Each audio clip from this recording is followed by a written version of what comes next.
here. Okay, this is Di Miller with Lax Philly here with Brent Hiken from the Denver Outlaws, Face Off and Midi. How are you doing today, Brent? I'm great. Thank you guys for having me on. Oh, you bet. So we'd like to ask you some questions, and feel free to add, whatever you would like to. If you've got other things you want to talk about, feel free. This is your time, and we want to make sure that you enjoy the interview and you let the fans know all about you. So, what made you decide to play lacrosse, and at what age did you start playing lacrosse? I guess I started playing when I was in second grade, probably around 8 years old. I played a ton of sports growing up. Growing up in Baltimore, playing lacrosse was kind of the thing to do. All my friends played. At the time, I was playing baseball, and for whatever reason, I was playing pitcher that day and hit a few too many batters with the ball. I, started pitching the ball and playing dodgeball. And from there, my parents asked if I wanted to switch to lacrosse, and ever since then, it worked out. Okay, so I know that my son was going to play baseball, and then he also chose lacrosse. That seems to be the direction that a lot of athletes go to versus some of the other sports. What was your reason for picking lacrosse? Well, I mean, growing up, I tell young kids all the time, I played 3 sports. I loved basketball growing up, but, if you guys haven't seen me, I stand about, 5'9.5" on a good day, maybe 5'10" if I'm really lucky. Sometimes I'll even say 5'11", but I'm not very tall, so basketball was kind of out of the equation. And I loved football, but as well, but, didn't wind up being, 6'4" again, so football was kind of out. And lacrosse was kind of just the perfect sport for me. And once, I really grew up with it, I really grew into having a strong passion and love for the game. And I think that's something, especially in Baltimore growing up, that you really find is guys love the sport, and guys love being around the guys who love the sport, and that's what makes their sport kind of special. And baseball just wasn't for me. It's a little just slow. I'm a very active guy, especially as a young kid, so everything in baseball just did not work for me. Okay, yeah, I have noticed that lacrosse is really getting huge throughout the country. It used to be basically an East Coast sport, and it's moved west, and there's tournaments all over the country now. It seems to be one of those sports that a lot of people don't know about, which is unfortunate because it is a very exciting sport. It's nonstop action, and it does require a lot of talent to play lacrosse, and a lot of people don't understand that. Oh, yeah. I mean, the growth of our sport is tremendous right now. I mean, every city I've been to, either with the Outlaws or do a camp or a clinic, or even just go on vacation, I always, whenever I go away, I always try and find a lacrosse connection and help out where I can with the younger players of the generation. But, I think the growth is great. We just have to get the coaching on par with the amount of kids to really make our sport grow. Because right now, I think in the non-hotbed areas, we have, some good players and athletes coming up. We just have to coach them properly at a young age, which, I think that's one of the reasons why you're seeing the area like Denver be so successful right now is because you have so many great coaches in the area or young guys who are still playing and, helping the sport grow correctly. So I think if we can get that in a lot of different states in the country, our sport's going to be in a great state. Yeah, and it's nice to know that the MLL has decided to put an expansion team in as well. And they're talking about Atlanta, which I know with being there at the MLL championship game last year, that they drew a huge crowd. So I think Atlanta's going to be a good choice if that's where they decide to go. Yeah, I heard that was it. And, there was a rumor of another city as well. And, going to Atlanta for the championship last year, I really didn't know if we were going to have any fans in the stands or what it was like. Personally, I don't know anything about Atlanta lacrosse. And we got there, wow, when I tell you, that place was rocking, and it was one of the best atmospheres I played in. That was phenomenal. It was great. The stadium was a great venue. The fans were energetic. They were excited. They knew what was going on, and they engaged with the players. I think that franchise is great. Oh, exactly. And I would say just from being there on the sidelines, it was probably 3-1 Denver fans over Rochester fans. Great. I just tried to focus on the game and, not too much the fans department. But that's awesome to hear. Yeah, it was. It was amazing just being there because, like you said, you guys are on the field, you're concentrating on the game. I was listening to what was going on in the stands as well as shooting the game, and the people cheering for Denver. It was amazing. It was just absolutely amazing. So, okay, so have you always played midi or and FOGO, or what other positions have you played? No, actually, when I started playing lacrosse when I was 8 years old, I played goalie all the way up until I was 15. And in my freshman year of high school, I actually had to make the switch. I still to this day think I would have been a much better goalie than I am at facing off. But my ninth grade year, we had a senior who I think wound up going to Michigan, and a sophomore who was, a 2 or 3 time All-American in college, but also played goalie. I, played a little bit of varsity football that year, so they thought I was pretty athletic and asked me if I could, do some other things to help make the varsity team as a freshman. And at first I wasn't very open to it.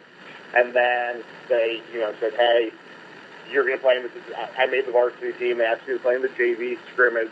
And, we were 2 men down, so one of the long poles had to face off. Since that's what I was doing that day to help the team.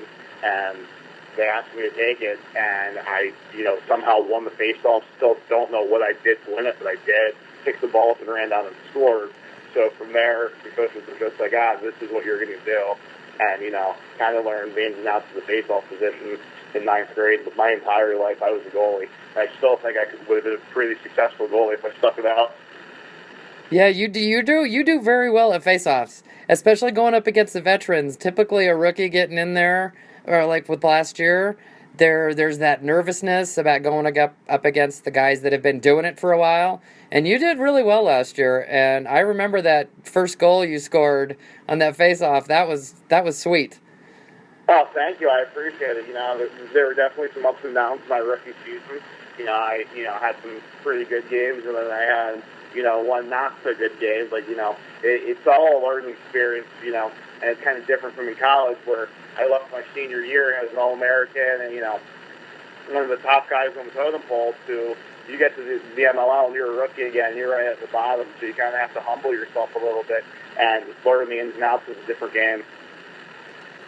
Okay, so speaking of which, with your college career, you gave me a lot of information in the questions that you answered for me. Why don't you go ahead and, in your words, tell me about your college career and being drafted and all that type of thing? Yeah, my college career was pretty special to me, honestly. I started out my freshman year after some recruiting troubles, going to Essex Community College. And, made some great friends. We lost in the junior college national championship that year. Played there my sophomore year. And then my junior year, I transferred to Stevenson University. And, it was probably the best fit for me. My parents and sisters, family members coming to my game was a huge thing for me. I was pretty close family, so them being able to come to every game because it was so close to my house was important. I fell in love with Coach Canadine and Coach Bergman right off the bat. I knew, with them both being successful face-off guys and Coach Canadine at the MLL level, that, my best interest as a face-off specialist was always going to be a first priority for us. And I knew that it was a successful program and it was going to do well. My junior year, I did not start one game, but the team wound up winning the national championship, and I wound up being an All-American. And I think that was kind of, one of the most special things looking back on it about our team is, I didn't start a game and I was an All-American. And we had other guys that didn't start that were All-Americans that won a national championship. And I thought that type of sacrifice was what really set the difference between our team and every other team in the country that year, where we never cared about, who was scoring a goal or who made the big play. As long as somebody did it and we did it together, what you did not matter to us. It was all about the team that year. And then my senior season at Stevenson, unfortunately, we were upset in the I guess it was the third round of the playoffs. But, looking back, it was a pretty successful year. We won the conference again. I won the conference every year I was in college. I had some pretty good statistics that year, which, I've never been a big stat guy, but looking back now that, I've been out for a little bit, that's some pretty cool things to be able to look back on. And the team, was my best friends, everybody on that team was, family to me, and it was a pretty special year. Even though we came short of our goal, which was to repeat as national champions, it was still a successful year looking back on this 2 years later. Okay. Yeah, one of the things I liked what you said about the fact that it's not there's no I in team. It's a group, and too many times I think that in youth sports nowadays, including whether it's middle school, high school, or even in some of the colleges like the club level colleges, where you have those players that it's all about them and their stats. They have no consideration for the rest of the team. And yet, when they do things where the coach tries to pull them off the field because he's got a different play in mind, and they won't come off the field, and it can hurt the team. And what makes a team a success is everybody working together. And if you have to sit on the bench because there's somebody that's out there that's on a roll, they're on a fast break, whatever, then that's what you got to do if you want to win a championship. Absolutely. I think my junior year, the reason we were successful is because everybody, it wasn't about what you were going to do. It was about what we were going to do. Everybody had the bigger picture in mind. And I think, all the time when you hear about the one team at any level that wins national championships, Division 1, 2, or 3, everybody's got a story like that where, a star didn't start the game, or, one of their better players did this for the team, or a kid that never saw the field was their most valuable player. I've said it time and time again, I thought we had a group of seniors that year who never saw the field, who were, the most important part of our team that year because of their leadership and their energy on the sideline. And I think, that's what makes teams successful. It's not all about the guys who are scoring goals or making the saves or the stops on defense. It's about what everybody's doing for one common goal, and that's, kind of the special part about our sport. Yeah, and I definitely see that with the Outlaws organization. It's, you've got your starters that are typically out there every game, but then with these last few games, I saw a lot of the new guys come in, a lot of the rookies, and they stepped it up, and it really showed. You guys had a lot of injuries this year, which created some problems. And bringing in those rookies, it gave them a chance. It gave the veterans that were injured a chance to recuperate and recover. And I think it made a huge difference. It showed the Outlaws that they've got other talent out there as well as the veteran players. Oh, absolutely. The Outlaws organization is so successful because it starts at the top with everybody. I mean, I guess this was, I was there all last year and I was there for a small part of this season. But the one thing that was the common denominator and everything was the organization was the organization. Everybody was just in it together, from the ownership to the training staff to the coaches to the players. Everybody had a goal. And, unfortunately, this was the first year we fell short of making the playoffs, but we finished 500. We won the last 2 games. And I think we have some good momentum going into the offseason. Yeah, definitely. And that's the thing is, you're right, first time you guys haven't made the playoffs, but you went out on a high note, and that's huge. That win against the Lizards for the final home game, or the final regular season game anyways, it was so funny because it was almost a deja vu of last year's playoff game at DU, where it went right down to the wire. It was. Yeah. So, all right. So, how was it to be a rookie in 2014 and then end up being in the MLL championship game and winning it with the Outlaws? Pardon me, I couldn't hear you. What you said? I said, how was it to be a rookie in 2014 and then go on to win the MLL championship for the Outlaws for their first time in team history? It was incredible. I mean, coming in as a rookie, I never expected to play nearly as much as I did with, one of the best baseball guys ever, Anthony Kelly, playing above me.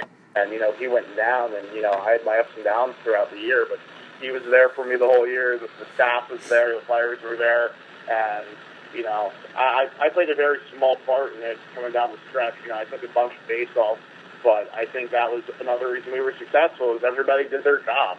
No one had to do too much, and, it was an incredible feeling when the first championship for Denver. It's been a tremendous organization since they started a long time ago, and just haven't gotten over the hump yet, so it's pretty cool to be a part of the first team to get over the championship hump in Denver. Yeah, exactly. So what's your best memory from the 2014 season? I mean, there were a lot of good memories from that year. It was a great team to be a part of. But, winning the championship and, I think when Drew Snyder hit the game winner, we all kind of knew, we had it. Running on the field after that game, celebrating with the team was just phenomenal. Yeah, it was pretty cool to be there on the field with you guys, and seeing you guys all holding up the Steinfeld Cup, and just it was just amazing. I mean, I was watching as I was filming that game, and was waiting and watching and seeing the intensity of you guys towards the end of the game, how bad you guys wanted that championship ring and the Steinfeld Cup, and seeing Drew come down the field and hit that game-winning goal. Wow, what a spectacular thing to be there for. It was an incredible moment. It was a lot of resiliency through the game, and you think about Lacrosse in a nutshell. It's the game it runs, and we just kind of knew the whole game to stay the course, work hard, and everything would take care of itself. We played as hard as we could, and we made the plays when it mattered, and that's what it came down to. Is we had great players making great plays to win the game for us. Yeah, and I remember when you guys came out of the locker room after halftime, it was just it was like a different team. The intensity level was up. Everybody went into the locker room, concerned, and you guys came out with fire in your eyes. And I knew it then that you guys were not going to let that one slip away. And so it was a very, very exciting game. So what did you do in the off time when you after the end of last season, and then between when the Outlaws brought you back for these last two games? I worked hard to stay in shape and, become a better player. I worked on my game a lot. I was with the Ohio Machines for about 30 seconds in training camp. I think, I was, in and out of there as fast as I can blink an eye. That just didn't work out for me, and, that was what it was, They had a great season, so can't say they made a bad move. Their baseball guy played phenomenal all year. But I spent a lot of time coaching and giving back to the game. I was an assistant coach at Stevenson University this year, which, was my alma mater, so that was, pretty special to go back and help them out. And then, I coached a club team, a bunch of younger guys, and really, I really took a love coaching the younger generation and helping them fall in love with the game the same way I did. Okay, so how did it feel when you got that call after A-Train was, he had asked to be released because of hoping that he would get picked up by another team for the last two games and maybe possibly go on to one of the teams that was going to the playoffs? How did it feel when the Outlaws called you back? Yeah, I don't really know the whole story behind it, but they needed a guy face off that week, and they asked me if I was ready to go and interested, and absolutely, it was, it felt great. It was one of those things where you just knew I just thought I needed another opportunity to prove I could do it. I thought my rookie year had a lot of ups and downs, and maybe a few more downs than ups. But I thought we got better throughout the year, and just didn't have between after the championship. I really felt my game improved immensely, and just didn't have a chance to show it on the field. So I kind of knew I just needed one little break and to stay ready for it. So when they called me, I was just very excited for the opportunity. Anytime in sports, it's about just getting the opportunity and proving that you belong and you can do it. Yeah, exactly. So when your first game back against the Launch, which you guys had beaten the Launch earlier in the season, last year you beat him both times. How was it going up against Chris Mattis? He's extremely strong on faceoffs. So, in fact, I believe, if I'm not mistaken, I went and I looked at these stats, and on the faceoffs against Mattis, it was really close. Basically, you were .538 on faceoffs, and he was .536. So, going up against a veteran like that, how nervous were you on that very first faceoff coming back after being off for a year? Yeah, I wouldn't say I was nervous at all, to be honest with you. Chris is a great face-off guy, but I try and focus on myself. I think too many times we put too much into the other guy and worry about what they're doing. And, I always like to know what they're doing in the back of my mind. I watch a little bit of film. But for the most part, it's about doing what you can control and, controlling the things you can control. The only thing I can control is how I played. I couldn't control what Chris did. I can only control how I play and the moves I'm doing and what I'm doing. So I try not to be nervous, kind of knowing that, if I went out there and played as well as I could, which, that's obviously the goal, then, I'm back, but in the league. And if I didn't play well, then I'm exactly where I started. So with 2 games left and not really, practicing with the team all year, I really didn't have much to lose in a sense. So playing without anything to lose is a pretty simple thing to do. Okay. All right. So the last game going against first place Lizards, Greg Gurenlian, who's just amazing at faceoffs as well. You outperformed him in faceoffs in that game. Again, against a veteran player, and now they're going to the MLL championship. What is the thing that makes a faceoff guy this very strong? I mean, what is the key thing in winning faceoffs? There's a lot of it. I think you have to have good balance. You have to be strong. You have to have a good core. You have to be quick. But then you have to have the knowledge of the game and what you're doing down there. There's so many little things that go on in facing off that, people have no idea that make people successful. I mean, from top to bottom, what you're doing with your right hand, what you're doing with your left hand, where your head is, where your arms are, where your legs are. Everything has to be in place to be successful as a face-off guy. The game against the Lizards was pretty cool. I was just happy to get the win for the organization, finish 500 and never have a losing season in Denver. I think that was the important thing of the day. Oh, yeah. And it was huge for you in overtime to win that faceoff. That was key because then who was it that, I believe it was it Mike Bachlet or was it Chris that scored the game-winning goal? I forget who had the game winner. But, in overtime, I've always kind of prided myself on being the best late in games. I had a terrible first quarter against the Lizards. I got worked in the first quarter, and, but my goal is always to be the best in the fourth quarter and in overtime. So, I can walk away from that game pretty happy that, I played my best when it matters. But I got to give it up to Matt Bachlet and Max Schmidt off the wings. Without them, I had a terrible game. Matt was all over the ground balls, and Schmidt was all over taking the other guy out. So, my job is very easy. I just put the ball to a good spot. The two of them were picking them up. I thought I had the two of the best wing guys in the league. And, Kenny Clausen was phenomenal on the wing against the Long. So, coming in, my job was not that hard. I just had to win the ball, and I had, 3 of the best wing guys in the league do all the hard work. Okay. All right. So what if you were going to tell a young kid that wanted to be a face-off guy, what is the most important thing that he needs to work on as far as strength or, the conditioning, whatever? What is the most important thing to get you into that position for being a strong face-off guy?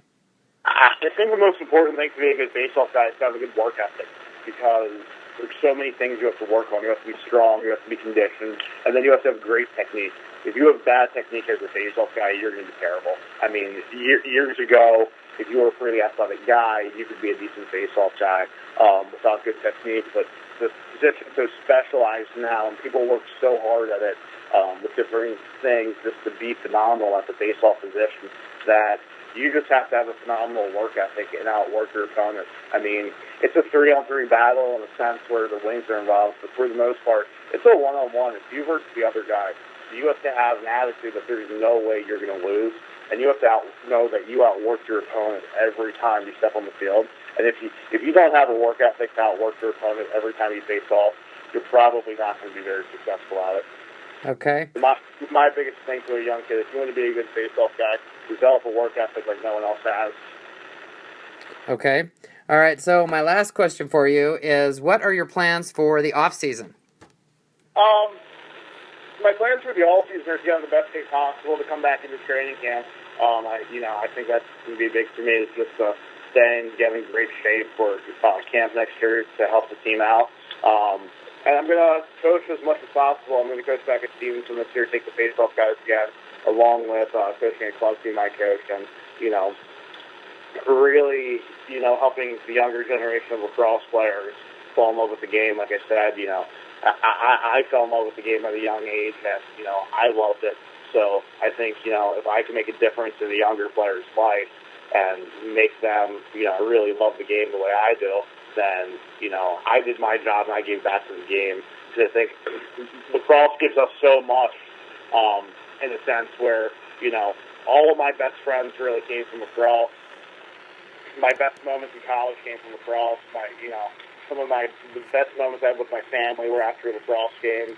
So whatever I can do to give back to the game and, help out somebody else, that's what I'm going to do with the sport. So I just want to give back as much as possible in the off-season and, play a little bit, stay in shape, get excited for next year and try and make a splash in the league.